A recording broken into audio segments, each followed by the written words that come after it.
Ja.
Velkommen til dette ganske særlige arrangement, der hvert år traditionen tro finder sted på Tivolis fødselsdag den 15. august.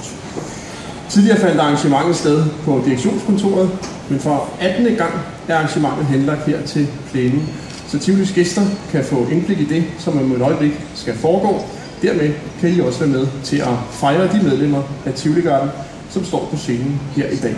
For der er noget at fejre, og der er noget at sige tak for. Det er nemlig en ufravigelig tradition, at der på Tivolis fødselsdag tildeles afgangsmedaljer til de medlemmer af Tivoligarden, som fratræder i denne sæson. De træder ud af deres tid i Tivoligarden, enten når haven lukker den 21. september, eller efter endt medvirken ved Halloween-sæsonen i efteråret. Tildelingen af medaljer foregår efter antallet af sæsoner i uniform. For 3 eller 4 sommersæsoner tildeles bronzemedalje. For 5 eller 6 sommersæsoner tildeles sølvmedalje, og for medvirken i Tivoligarden i 7 eller flere sommersæsoner tildeles guldmedalje.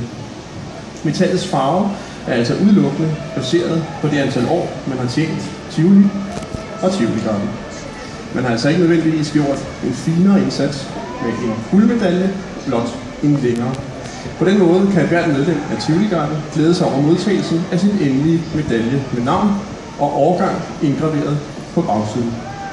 Traditionen med at modtage en medalje i Tivoligarden efter endt tjeneste går langt tilbage, helt faktisk tilbage til 1921, da Tivolis daværende direktør, Arne Petersen, tildelte en garder en medalje. Overrækkelsen foregik naturligvis den 15. august, og sådan har det været lige siden. Jeg har selv taget min medalje på. Jeg går ikke med den til daglig, men på en festdag som denne, så tænkte jeg, at den skulle frem i lyset Og faktisk holder traditionen stadigvæk den dag i dag, en tradition tilbage fra 1921, at man kommer gratis i Tivoli på Tivolis fødselsdag, hvis man bærer sin Tivoli-Garter-medalje. Og nu er tiden kommet til jer. Det er jeres tur. I som står her, modtager jeres afgangsmedaljer som et udtryk for jeres tid i Tivoli-Garter. Hvad enten I spiller et instrument, gør tjeneste i fanevagten eller som officer, så har I gennemgået en betydelig og grundig uddannelse. Det kan være den musikalske, som får de fleste til at søge optagelse i Tivoli-Garten, men det kan også være den menneskelige uddannelse og dannelse, hvor igennem motivation og en stor arbejdsindsats har opnået enestående resultater. I har forstået at løfte i flok, og I har forstået, hvad det kræver af den enkelte, når Tivoli-Gardens fornemste opgave skal løses, at betage Tivolis gæster ved parader og koncerter på højst muligt niveau. Jeg håber, at det også har været sjovt, og er sjovt, at I har dannet kammeratskaber på tværs af afdelinger, instrumenter og rang, at det enorme tidsforbrug, som Tivoli har slugt, også har været til inspiration for jer, at I vil tænke tilbage på jeres tid i Tivoli-Garten med glæde og få gavn af uddannelsen senere i jeres liv. Det er nu min fornøjelse at give ordet til bestyrelsesformanden for Tivoli, Jørgen Tandrup, som på vegne af Tivolis bestyrelse og Tivolis direktion med Lars Lips i spidsen vil motivere og overrække medaljerne. Bestyrelsesformand Jørgen Tandrup.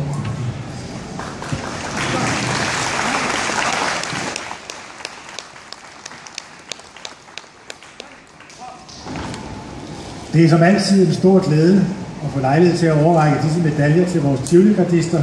Tivoli-Garden er en uundværlig del af Tivoli.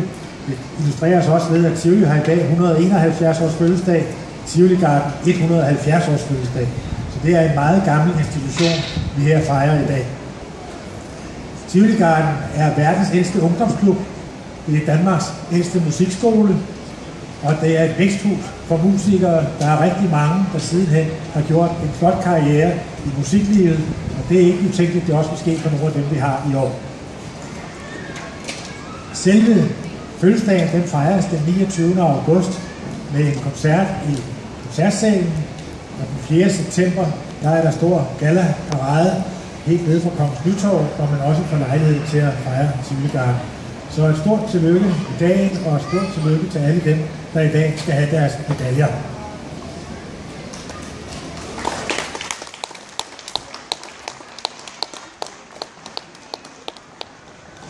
Og vi har jo fået redegørelsen for, hvad der skal til for at få bronzesølver ud.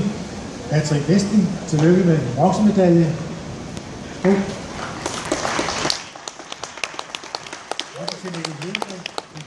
Tillykke med bronzemedaljen. Værsgo.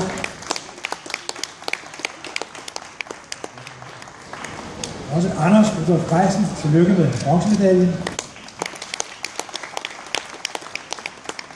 Og til William Ristorff Heidelberg, også tillykke med bronzemedaljen.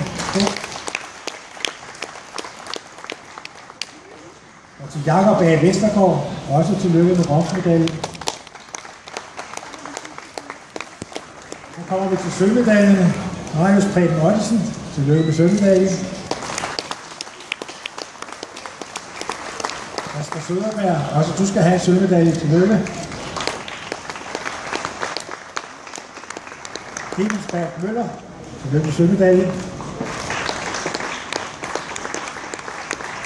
Og Peter Berg, også til dig, tillykke med sølvmedaljen. Og så har vi til sidst en enkelt guldmedalje, Carl Sang, tillykke med guldmedaljen. Til alle et stort tillykke.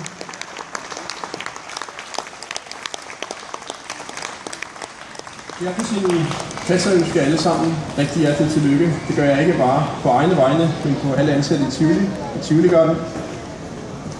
Og også jeres kammerater i Garden, når jeg står og kigger her, så kan jeg se, at rigtig mange har brugt deres pause på at komme herover og se medaljeoverrækkelsen. De glæder sig til at se uniformen og glæder sig til den dag, de selv står heroppe. Sluttelig en stor tak til bestyrelsesformand Jørgen Tandrup, Tivolis administrerende direktør Lars Lips for deltagelsen her i medaljetildelingen. Det er en flot tradition og en vigtig begivenhed, som Tivoli-Gardens medlemmer ser frem til. Tak for det. Også tak til det publikum, som valgte at overvære chancen.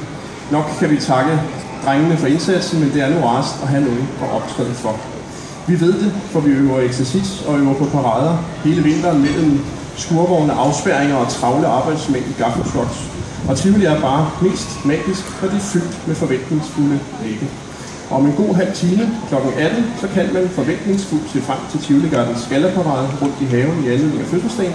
Og jeg garanterer for, at der er funklende nye medaljer, der glimter stolt på brystet af sine ejermænd. Tak fordi I kom. Tillykke til de afgående drenge i sæson 2014. I fortjener jeres medaljer og en kæmpe applaus.